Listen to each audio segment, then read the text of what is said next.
Valendo, hein? Tudo bem? Então tá valendo, então vamos lá que tá valendo. Vamos falar nossa aula de história, tá? Vamos trabalhar, trabalhar, trabalhar. Cuidado com o corona, ó, o coronavírus. Vamos lá. Nós vamos falar o quê? Módulo 2, formação da República no Brasil, controle militar e o controle e a República Oligárquica, tá? Nós vamos falar de Brasil. Mas só que antes de falar de Brasil, a gente tem que saber como é que vivia a Europa nesse período, fim do século XIX, início do século XX. A Europa estava passando por um momento meio conturbado, a Europa estava tava aquele cheirinho no ar de primeira de vai ter guerra, não vai ter guerra, eles iam partir para a primeira grande guerra, estavam umas discussões políticas entre um país e outro, e a primeira grande guerra ia estourar, tá? Enquanto isso, aqui no Brasil, nós vivemos um momento também completamente diferente. A monarquia estava passando por um momento, tá? Então, vocês vão ler aqui da página 33 em diante. A monarquia passava por um momento conturbado, um momento difícil, por quê? Ela havia sido obrigada a fazer algo que ia de desencontro aos grandes barões do café, aos grandes senhores de engenho, aos grandes latifundiários. Por quê? Ela havia proclamado a abolição da escravatura. Depois da abolição da escravatura, aí os caras que eram a favor do imperador, a favor da monarquia, os barões, os coronéis dos canaviais, eles mudaram de lado. Por quê? Porque eles se sentiram traídos. De uma certa forma, eles se sentiram traídos. O imperador traiu a gente, deixou proclamar a abolição da escravatura. Por quê? O essencial deles, para que mantivesse o patrimônio deles, para que mantivessem tudo aquilo que eles faziam, era a mão de obra escrava. Eles perderam essa mão de obra. Eles iam ser obrigados o quê?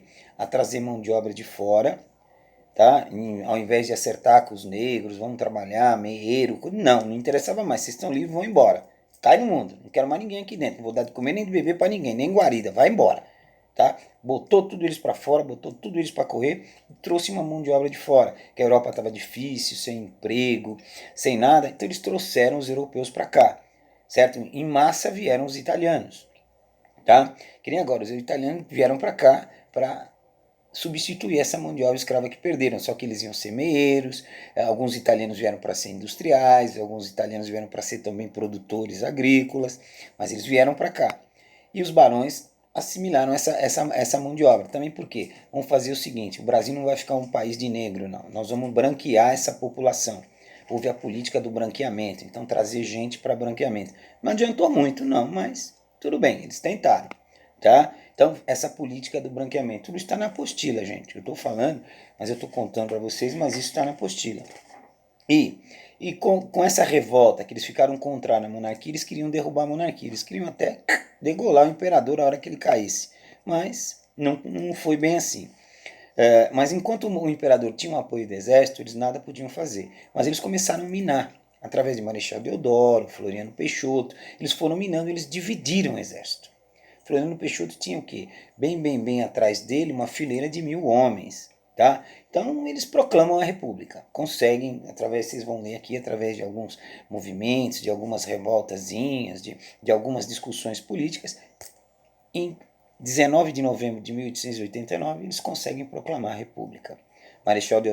Floriano Peixoto, Marechal Deodoro da Fonseca, vai ao imperador e diz: a partir de hoje você já não é mais, não controla mais o Brasil. O imperador, você não controla mais o Brasil. A partir de hoje nós seremos uma república. Tá? Mas ele consegue que não degolem, que um grupo queria matar a família real, essas coisas. Ele consegue que isso não aconteça e eles tomam conta do Brasil através de uma república.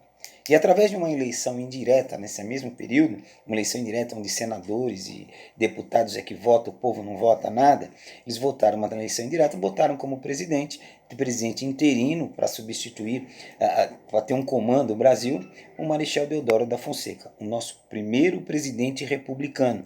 Era um militar, um marechal, tá? Que assume o controle desse Brasil, com mão de ferro, com política da espada, por isso que se chamava República da Espada, porque assume ele e seu vice também era um militar, Floriano Peixoto. Tá? Eles assumem porque o grupo republicano apoia esse levante, que eles precisavam que alguém fosse lá e destituísse o imperador, desse a cara lá contra o exército do imperador. Marechal Floriano Peixoto foi e fez isso. Eles botaram ele como presidente. Só que o seu governo dura só 9 meses. Tá? Já já a gente continua. Espera um pouquinho.